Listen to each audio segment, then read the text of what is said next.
last week we planted this apple tree, and the actual tree was called, can you see it?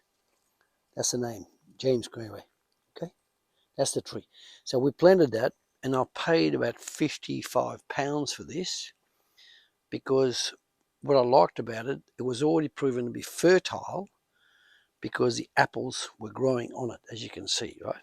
So this tree would be approximately 3 years old, and it's been in a nursery being looked after until it gets to selling point. And so when the apples come like that, you know it's a damn good sign, because the apples indicate this particular tree is fertile. Now you'll notice one thing down the bottom here, there's a padding.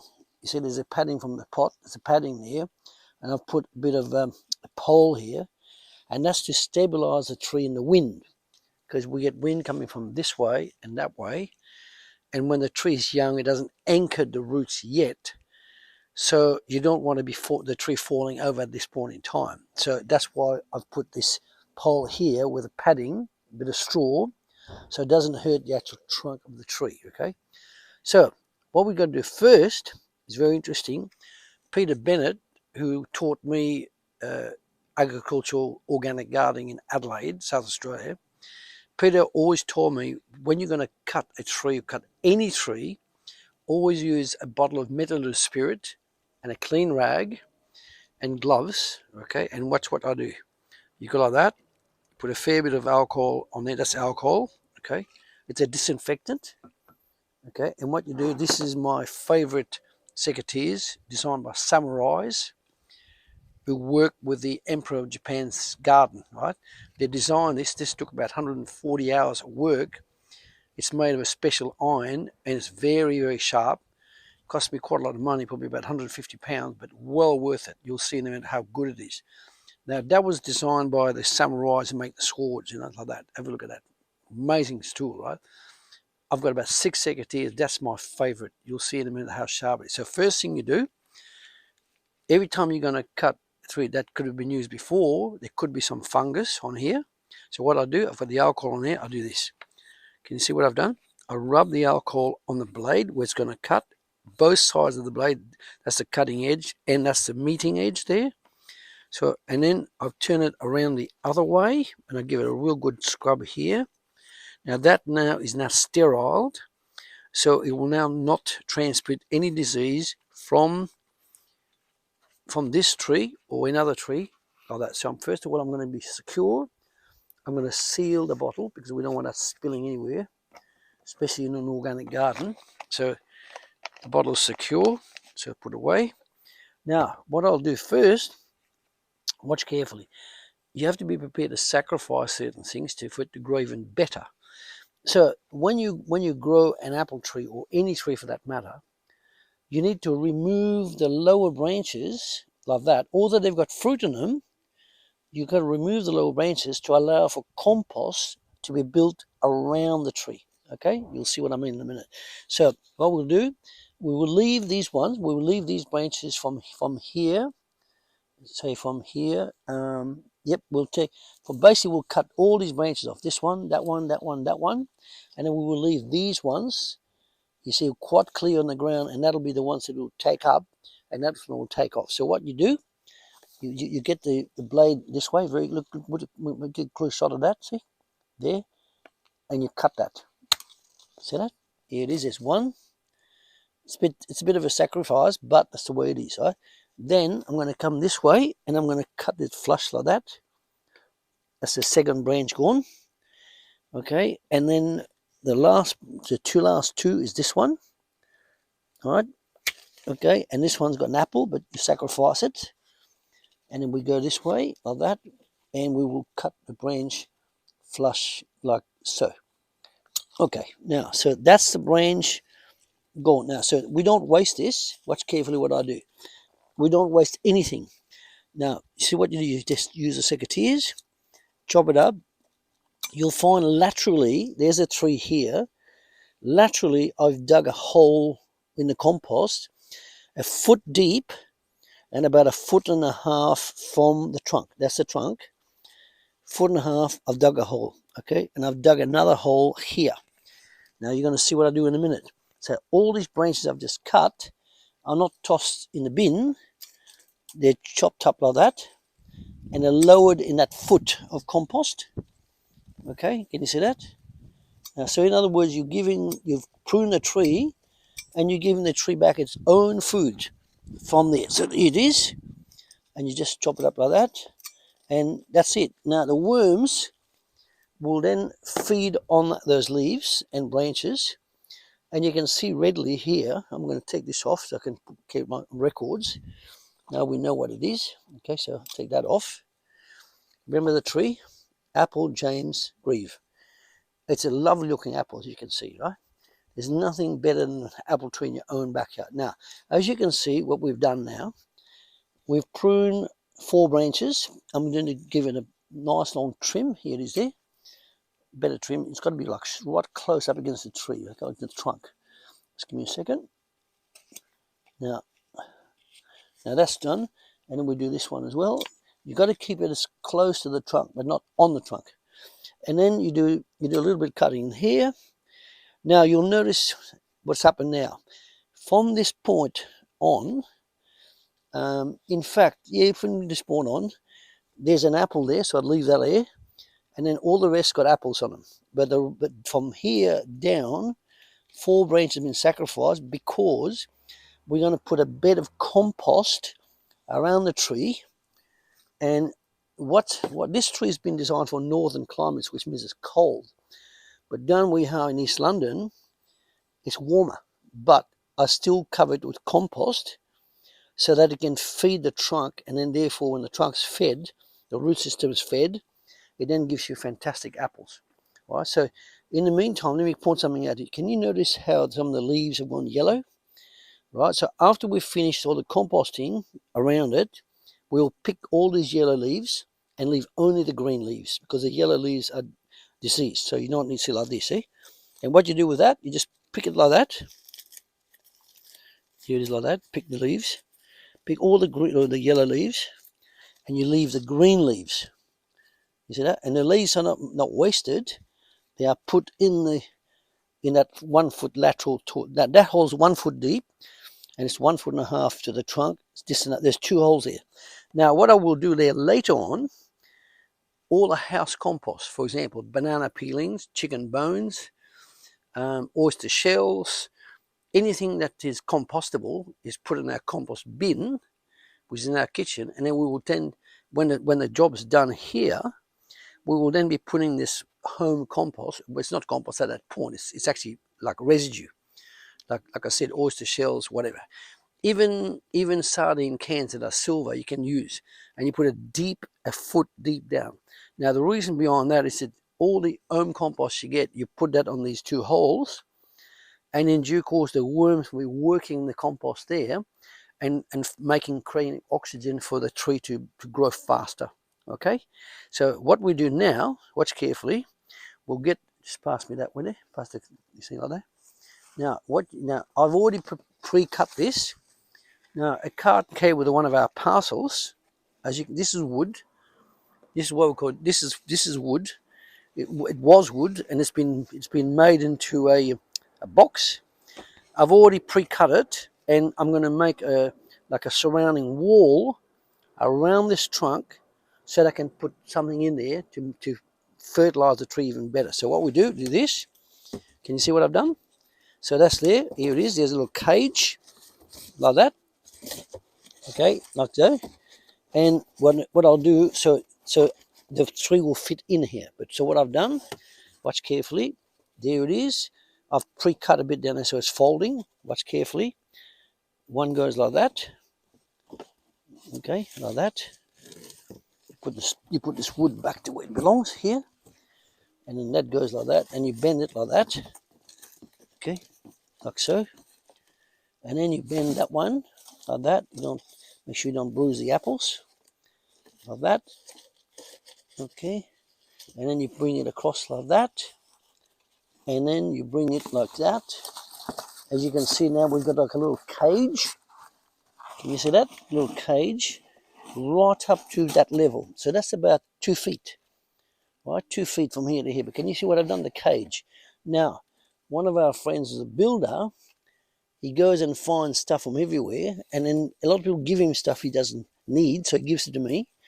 So instead of using timber, which is expensive, this is like a plastic type tubing, and what I do to keep this in shape, I put like that, where the joint is, and I push it in the ground like that. You see? I put that in the ground like that, and that will hold it like that. You see? Then I've got another one here, and that will go here. You see? So that'll keep the box intact, so it won't move. And then we'll put another one there to be safe. Another one here. Just give me a second. As you can see, we'll put one here. So that's going to go like that. And then we'll push this in like that. Push it right in all the way, like that. We'll push this in a bit deeper, this one. See that? Now you're going to see a very interesting little trick in a minute. So that goes in like that. So that's gone. Those now, if this moves, it will move against the green poles. Okay? And then finally, I'll put the last pole on this side here. Actually, I'll put it here, be better, that one. So that will be the final joint here. Okay, like that. And then the idea is to I'll just do it firmly so the apples go that way. And then what we'll do, we'll just shut this a bit more, like that. And as you can see, at that point, it's quite secure. Okay, now can you see? Now, then we shove that back a bit that way, so that's got pretty well equal box like that. Guess what we're doing there now? We have got from another friend. She does a lot of grass. She's got quite a big spat of grass, and her grass is organic. It doesn't get fertilizers at all, except for minerals. And then when she gets the grass every fortnight, she gives me a bag of this like that. See, she gives me a bag of lawn clippings like that, and that becomes fantastic mulch for your trees. So I put that. I will fill that up quickly now, like that. You get the idea? So that'll go in like that, and don't worry about it being against the trunk. The trunk will resist that. That's grass filling. It's all.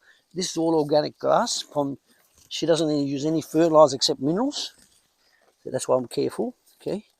Now you can see here all this clippings goes in the trunks. So I'm not going to do it all now, but you get the idea. So basically, you do this. You get that. You see, like that. Here it is, and you put that around the trunk, and you push it in. Okay, like that. Now, if you look inside here, you'll see that's filling up. I'm going to one more for now. But of course, it'll go right to the top. Right to the top. Now, like that. And now, don't worry about when this grass decomposes, it won't burn the trunk. The trunk's quite tough. Now, you'll put the grass clippings up to about here, about an inch from the top. All right. Now, can you see what's happened now? You've got your apples on the outside of the box. Right, when I finish later, I'll put more of these clippings in there up to about an inch from there. That is secure, like that. And after that, what we'll do, because like any old tree, you need water. So this water is ready to go. So I will do this. Right, I will give that a real good watering like that. You must use about probably 3 to 4 minutes of good, like solid watering. Right? This is a very good. You can actually dive it. You can make it this way for larger flow. You can do it this way for fragile plants. And the idea is that as you wet the grass, the worms will love it, and then they'll come over underneath the soil, and they will decompose the grass and it will become mulch. All right, and then that grass will get nitrogen and oxygen to the actual tree, and within about a month, that tree should grow about another foot, and eventually this tree will get to about probably 15 feet high. So the idea, because of where it is, I'm not going to make it go too high, otherwise can't reach it, but 15 feet's about right.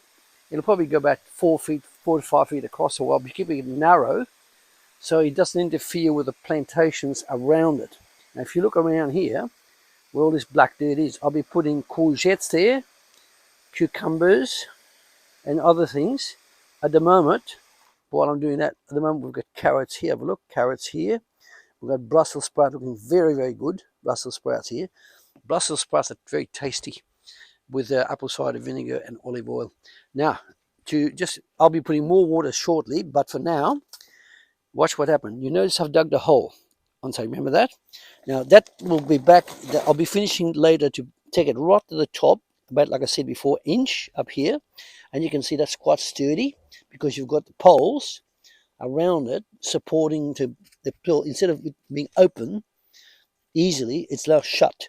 Now in due course, when that perishes, the worms will use that as well. Okay, now what you're going to find, so with the last thing we will do, we won't do it straight away, but last thing we'll do, we'll go over and we'll look at every branch like this, and every yellow bit, just get like that, pick it like that. You leave the green leaves, and the idea is this. You see that? These are the yellow leaves. Every yellow leaf you must take out because that can bring disease. Okay, yellow leaves like that. So any yellow leaves you see, right, like see that one there, you don't want that. What you can do is put like that. Okay, look anywhere else, looks good. And then you look for the top here, you can see more yellow leaves. As you can see, these are no good. No good for the tree, it's already dying, but the rest of the leaves are green and fine. So the idea is you support the tree by using its own leaves as compost. You see? Put it like that, put it inside the hole. Right? I won't do a finished all up, but you get the idea. Right? The idea is to get all the leaves that are that color, and you feed that around that box. You get the idea? And in it'll take about probably a month and a half. And in that time, that grass will decompose. And then what I will do later on this afternoon, I'll get some remin, specialized minerals we use. I'll be putting about 1.5 cups of that on the top of this. And then the idea was that it'd be 88 minerals in the remin powder. It's crushed rock, comes from Scotland, 420 million years old. And the idea is to put the mineral around the trunk and then water it thoroughly. And then as the minerals are watered in, the minerals will go to the root system. The root system will get delighted with that, and they'll hang on to the minerals, trap the minerals. It will help the tree to grow very big and strong, and at the same time, it will continue the apples to fatten up.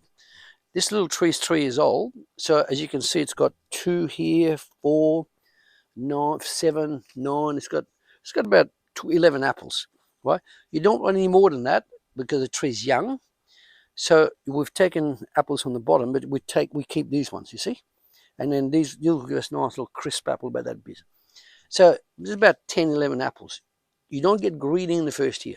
This is the 3rd year, but it's first year for growing. As the tree gets grow and the trunk gets bigger and bigger and bigger, you can allow more apples. So in other words, the first year, 10, 15 apples. Second year, 25 apples. Third year, 35 apples. Eventually at the 6th, 7th year, you can have as many as 70 or 80 apples, right? And where I've put this, I'm really delighted with it because now it's about almost 2 o'clock. And what you'll find is that the sun is now come this way. So the sun here, 8 o'clock, is up here. And that's the morning sun. And that there will benefit the leaves here, the morning sun. At 2 o'clock, you can see the sun's up here like that. And that'll be benefit. You can see the leaves are being hit with the sun, which is fantastic, right? You can see every other plant that's in that sphere of the sun, like for example, this is a raspberry. You can see it's lovely and green, right? It's because the photosynthesis takes place with the sunshine. Now, so to finish off, we've secured that. We've got the box around it, already pre-cut. Now, you can notice that most people, they'll take this carton and they'll cut it up, or they'll leave it and they'll put it out on a Tuesday night or whatever. And the garbage men have to take all that out, take it to the recycling, and whether it gets recycled properly or not. But we take every bit of carton, with this a parcel or whatever, every bit of carton, we cut it up and we recycle it. Nothing's wasted. In our street, because of what we do here, in our street, we have about probably 30 neighbours, and only one, me, recycles. That's the way it works, okay? Anyway, looking forward to the next episode. Now, if you like this video, subscribe to it and You'll receive videos on Tuesdays, Thursdays, and Saturdays. Subscribe now and get the best news about growing apples.